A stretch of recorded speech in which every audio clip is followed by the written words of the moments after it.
Yuk, balik lagi dengan gue, Beto Busala, The Ekonom Pemalas. Kali ini gue mau bahas, gue nggak ngerti ya, ini kayaknya ngomongin soal mindset.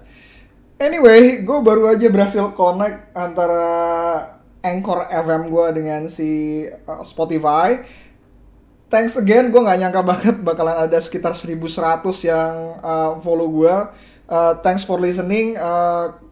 Kalau misalkan bisa datang ke YouTube gue juga, itu di sana lo bisa komen, sehingga kita bisa diskusi dengan lebih akrab lah, maksudnya gitu. Kalau misalkan mau lebih akrab lagi bisa ke Instagram gue di Bayu Tabu Sala. Anyway, gue mau ngomongin soal yang berhubungan sama state of mind. Jadi eh gimana ya? Gue tuh like kembali lagi, gue lagi seneng lari, gue lagi seneng dengerin audiobook. Kali ini yang gue dengerin eh The Magic of Thinking Big by Schwartz. Gue udah berapa kali nyebutin juga di podcast.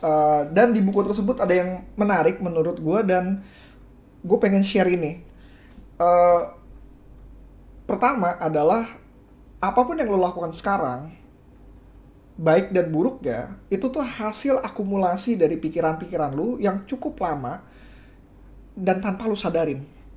Jadi ketika lu misalkan marah terhadap seseorang, lu nggak suka terhadap sesuatu, atau lu senang terhadap orang, lu nggak pernah merasakan kesedihan dan segala macam, atau lu nggak pernah merasakan yang namanya murka terhadap orang, itu akibat dari akumulasi pikiran lu sepanjang tahun selama lu hidup, sadar atau tidak disadari. Nah, uh, yang menarik adalah kalau misalkan gue bahas, ada yang namanya instant gratifications. Jadi berpikir buruk itu banyak banget dari hal-hal yang berpikir buruk, seperti misalkan membenci sesuatu, atau lu nggak suka terhadap sesuatu, atau misalkan lu mendendam terhadap sesuatu, harusnya dia begini dan begitu. Itu dapat instant gratitude dibanding kalau misalkan lu berpikir positif, which is kebanyakan pay in long dividend, tapi nggak punya yang namanya instant gratitude. Instant gratitude itu kayak apa ya? Kayak perasaan lu nyaman terhadap pikiran itu sendiri gitu. Berapa di antara gue bicara sama beberapa kawan gue, di mana dia punya permasalahan yang sama dengan gue, tapi ternyata kawan gue ini punya suami yang yang bingung dengan perasaan tersebut karena dia nggak pernah merasakannya. Karena memang dari pola pikir yang sejak dia lahir hingga sekarang itu tidak pernah merasakan namanya benar-benar membenci seseorang. Sedangkan temen gue dengan gue itu punya pikiran dimana kalau misalkan gue membenci sesuatu itu benar-benar kayak dipendam, dan rasanya pengen aja gue pendam walaupun tidak dikeluarkan, tapi gue pendam. Problem dari memendam perasaan tersebut itu, walaupun terkesan menyenangkan ya, itu benar-benar membawa beban terhadap diri lu, dan itu menghasilkan yang namanya akumulatif feeling, di mana lu hasil akhirnya adalah ketika lu tidak dikeluarkan atau ketika pikiran lu tidak diganti, itu bakalan dibayarkan lah, istilahnya tanda kutip, dibayarkan di suatu waktu kemudian hari. Nah, sehingga sebenarnya pola pikir lu ya, kalau misalkan bisa ya diganti aja gitu. Lu boleh membenci seseorang tapi tidak dengan cara pikiran yang negatif, seperti misalkan anjing gue benci banget sama dia dan segala macam, sehingga lu nggak mau ketemu dan segala macam. Lu harus melihat dari sudut pandang yang berbeda. Layaknya kayak olahraga, berpikir positif atau berpikir kebalikannya, dari negatif ke positif ataupun positif ke negatif, itu bener-bener kayak latihan. Kayak latihan. Jadi, lu bener-bener harus latihan berpikir positif. Nah, selanjutnya lagi adalah ketika lu tahu, gue mesti berubah sesuatu dari pikiran gue. Menurut gue ini adalah suatu perbuatan yang negatif. Negatif ya, negatif dan positif menurut gue itu bukan dari apa sih namanya, berdasarkan orang-orang, wah berpikir seperti ini negatif, berpikir ini positif, tapi mengenai dari perasaan lu sendiri, mengenai pikiran-pikiran tersebut. Kalau lu merasa bahwa ini positif, walaupun terkesan bahwa semuanya negatif, ya sudah, that's a positive feeling. Tapi kalau misalkan lu merasa bahwa ternyata berpikir seperti ini tidak baik, lu harus merubahnya, lu harus merubah pikiran tersebut, lu bener-bener harus shifting your mind untuk ke arah yang lebih positif lagi gitu. Nah, bagaimana cara merubahnya? Di buku tersebut yang menariknya adalah gue ngerasa bahwa manusia itu tuh selalu dalam apa sih namanya, motion tuh apa ya, selalu bergerak. Manusia tuh selalu bergerak, dirinya dalam tidurnya, dalam diamnya dan segala macam, tapi pikirannya itu hampir bilang selalu bergerak. Ketika lu berpikir negatif ataupun berpikir positif, lu tuh pada satu channel yang sama. Jadi kalau lu berpikir negatif, lu akan menghasilkan pikiran negatif berikutnya. Karena lu always in motions. Kalau ada hukum fisikanya adalah ngomong kalau lu things are always in motions. Jadi kalau misalkan sudah dalam jalannya ya dia bakalan terus seperti itu gitu. Sehingga untuk merubah dari pikiran negatif ke positif, ataupun kalau lo mau eksperimen sebaliknya, which is gue tidak mensarankan, adalah dengan cara memikirkan satu hal positif terhadap sesuatu tersebut.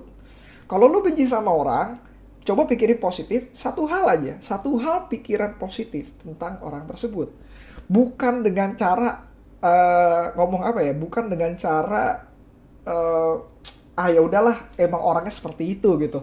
Itu namanya lu nerimo, bukan berusaha untuk berpikir berubah. Dan ketika lu sudah mulai berpikir satu, coba berpikir yang kedua, sehingga lu bakalan in motions untuk berpikir terhadap orang tersebut dalam koridor yang positif.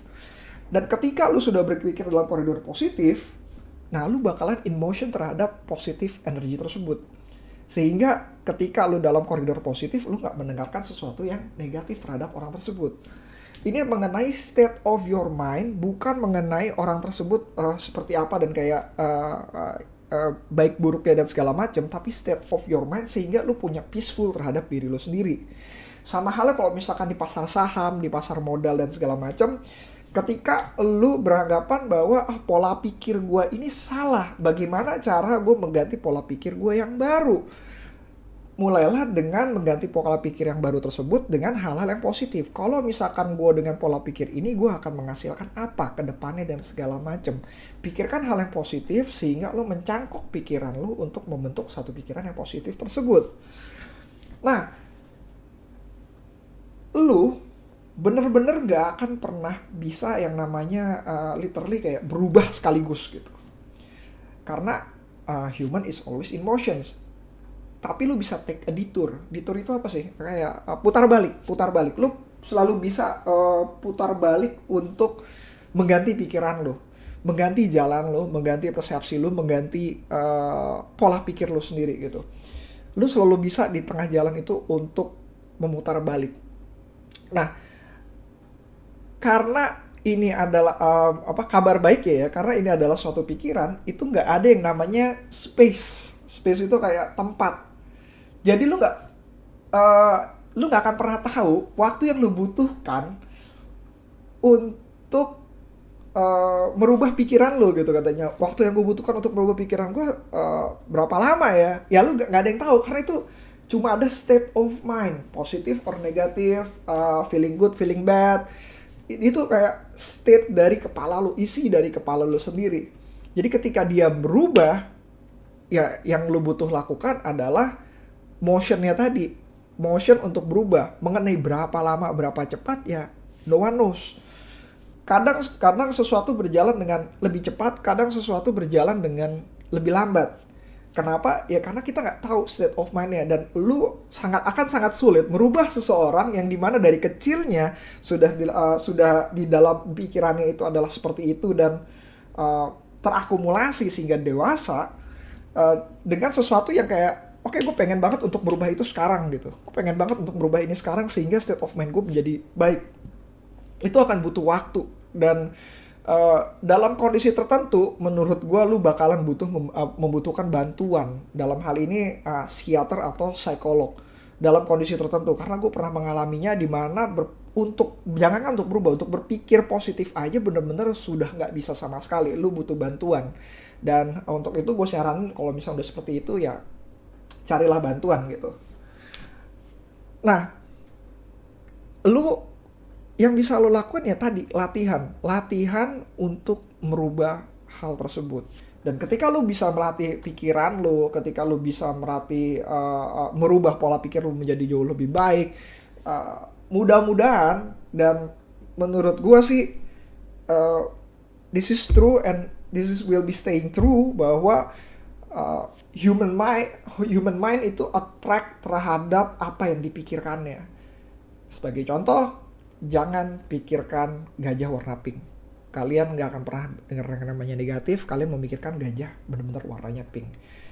Dan ketika lo attract terhadap sesuatu, di dalamnya kayak lo akan mengattract segala sesuatu yang di luar. Bukan yang nggak ada juga sih gajah warna pink. Kalau misalkan lo pasti ngelihat di sekitar lo ada beberapa yang kayak warna pink, dan lu bisa tunjukin bahwa benda-benda tersebut warnanya pink, apapun itu yang di sekitar lu. Dan ketika gue bilang coba cari benda warna biru, sebutin nama gue yang warna biru, lu pasti sulit untuk melakukannya karena yang tadi lu cari adalah yang warna pink. Jadi apapun yang lu pikirkan, human attract terhadap apa yang dipikirkannya. Dan ketika lu punya pikiran yang benar, pola pikir yang benar, dan ini yang hal yang positif, mudah-mudahan it will take you to your own goal. That's it. Bagi gue juga sendiri baru sebulan 2 bulan, nggak lebih dari 2 bulan sih, baru sebulan gue berusaha untuk berubah pikiran gue. Gue nggak bisa ngobrol banyak terhadap hal ini, tapi ini adalah sesuatu yang sebenarnya bisa gue bagikan kepada kalian. So kalau misalkan mau diskusi, bisa DM gue di Bayu Tabusala, atau email gue di bayutabusala@gmail juga, atau YouTube gue di @ekonompemalas. See you again next time. Bye.